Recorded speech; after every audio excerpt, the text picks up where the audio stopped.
ഓരോ കർമ്മം ചെയ്യുമ്പോൾ ഇതിൻ്റെ ലാസ്റ്റ് കർമ്മം നമുക്കറിയില്ല നമ്മളെപ്പോഴാണ് മരിക്കുകയെന്ന്. നമ്മളെ വിചാരം എന്താ പറയുക, നമുക്കെപ്പോഴും നമ്മൾ പിശാച് നമ്മളെ മനസ്സ് കിട്ടുന്നത് എന്താ വെച്ചാൽ നമ്മൾ ഇനിയും കുറേ കഴിഞ്ഞിട്ടേ മരിക്കാന്നാണ്. എൻ്റെ വല്യാപ്പ കണ്ടല്ലോ എത്ര കഴിഞ്ഞിട്ടേ മരിച്ചറിയോ, 110 വയസ്സാണ്. അവസാനം ഇവിടെ തൊണ്ടക്ക് ക്യാൻസർ ആയിട്ടാണ് മരിച്ചു. 110. ഇതിൻ്റെ ഞാൻ പറയാം, ആൾക്കാർ പറയാം എൻ്റെ ബാപ്പി 100. അപ്പോൾ ഞാനും 100 പറയണേ. എൻ്റെ മകൻ്റെ കല്യാണം കഴിഞ്ഞ് ഓൻ്റെ പേരക്കുട്ടീൻ്റെ കല്യാണം കഴിഞ്ഞിട്ട് ഞാൻ മരിച്ചുള്ളൂ. ഖബർ എന്ന് പറയുമ്പോൾ നമ്മൾ വളരെ വിദൂരത്തായിട്ടാണ് കാണുന്നത്. നമ്മളെ മരണത്തെ നമ്മൾ പ്രതീക്ഷിക്കണില്ല, ആഗ്രഹിക്കൽ പോട്ടെ, പ്രതീക്ഷിക്കണില്ല. അത് വളരെ വിദൂരത്തായിട്ട് നമ്മൾ പാടില്ല സഹോദരങ്ങളെ. മരണം എന്ന് പറഞ്ഞാൽ എപ്പോൾ വേണമെങ്കിലും വരും. ഈ പ്രസംഗം അവസാനിപ്പിക്കുന്നതിന് മുമ്പ് ചിലപ്പോൾ ഞാൻ ഇവിടുന്ന് മരിച്ചു, ഞാൻ ഇവിടെ വീണ് മരിക്കും. സിമ്പിളായിട്ട് പറയാം, അത് അറ്റാക്കാണ്. പെട്ടെന്ന് ഹാർട്ട് നിന്ന് അറ്റാക്കാം. മൂപ്പരിങ്ങനെ വയറിന് നടക്കല്ലേ. അപ്പോൾ അതുകൊണ്ട് അറ്റാക്ക് ചെയ്യുന്നു, അത്രേ ഉള്ളൂ. പാവല്ലേ, കഴിഞ്ഞു, പരിപാടി കഴിഞ്ഞു, അത്രേ ഉള്ളൂ. ഈ ഇരിക്കണ നിങ്ങളെ ഇവിടുന്ന് നിങ്ങൾക്ക് നീച്ചാൻ പറ്റുന്ന ഒരു ഉറപ്പില്ല. വേറെ ആരെങ്കിലും ഒന്ന് നീപ്പിച്ചൊരു അവസ്ഥ ഉണ്ടാവും. മനുഷ്യൻ വളരെ ദുർബലനാണ്. നിങ്ങൾ ആലോചിക്കുക, എത്ര ആൾക്കാർക്ക് സ്ട്രോക്ക് എന്നൊക്കെ പറഞ്ഞാൽ എന്താ, ഒരു ഭാഗം കൊയ്യാണ് കഴിഞ്ഞില്ലേ, വലത്തെ ഭാഗം ഇടത്തെ ഭാഗം കൊയ്ഞ്ഞാൽ വർത്താനം കൂടി പോയി, സംസാരം പോവും അതിൻ്റെ കൂട്ടത്തിൽ.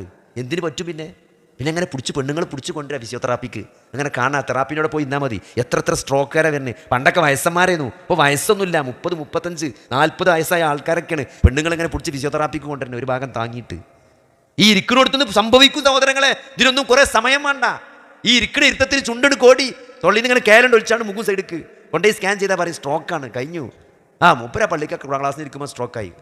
ചിലപ്പോൾ 4 ആളൊക്കെ വന്ന് കാണും, കഴിഞ്ഞു. പിന്നെ നിങ്ങളൊന്നും ആർക്കും ഓർമ്മ ഉണ്ടാവില്ല. പിന്നെ ഇവിടെ തെറാപ്പിൻ്റെ അവിടെ നിന്നൊക്കെ കണ്ടാലേ ഞങ്ങളിപ്പോൾ തെറാപ്പി തന്നെ ചോദിച്ചു, അത്രേ ഉള്ളൂ.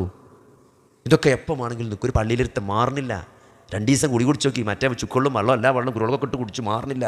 അപ്പോൾ മനസ്സിലായി ഇതെന്തോ കുഴപ്പം, സ്കാൻ ചെയ്യണമെന്ന്. സ്കാൻ ചെയ്തു, ക്യാൻസറാണ്, കഴിഞ്ഞില്ലേ. വയറിന് ലിവറിനൊക്കെ എത്തിക്കണേ, ചികിത്സയൊന്നുമില്ലാന്ന്. ഇതൊക്കെ ആർക്കും വരാം. ഇതൊക്കെ എത്രയോ ഇന്നിപ്പോൾ ഞാൻ ഈ പറയുന്ന നേരമാകുമ്പോഴത്തിന് ഈ നേരം പോലത്തെ ഈ നേരമാകുമ്പോഴത്തിന് എത്രയോ ആളുകൾക്ക് ഓരോ സ്കാനിങ് റിപ്പോർട്ട് കയ്യിൽ കിട്ടി നിൽക്കുകയാണ്. എത്രയോ ആളുകൾക്ക് ഓരോ റിപ്പോർട്ട് കയ്യിൽ കിട്ടി പ്രതീക്ഷയില്ലാത്ത റിപ്പോർട്ട് നോക്കി നിൽക്കുകയാണ്.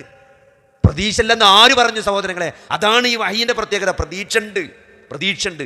ഈ ലോകം ഇവിടെ അവസാനിക്കുന്നില്ല, ഈ ജീവിതം ഇവിടെ അവസാനിക്കുന്നില്ല. മരണാനന്തരത്തിലാണ് യഥാർത്ഥ ജീവിതം തുടങ്ങുന്നത്. ആ ബോധമാണ് ഈ വഹി നമുക്ക് നൽകുന്നത്, ആ പ്രതീക്ഷയാണ്. ഇവിടെ എന്ത് സംഭവിച്ചാലും ഒരു പേടിയും പേടിച്ചണ്ട. ഇതല്ല ജീവിതം. ആ ബോധം എന്താ ഉണ്ടാകാത്ത സഹോദരങ്ങളെ? അത് സഹാബത്തിനുണ്ടായിരുന്നു.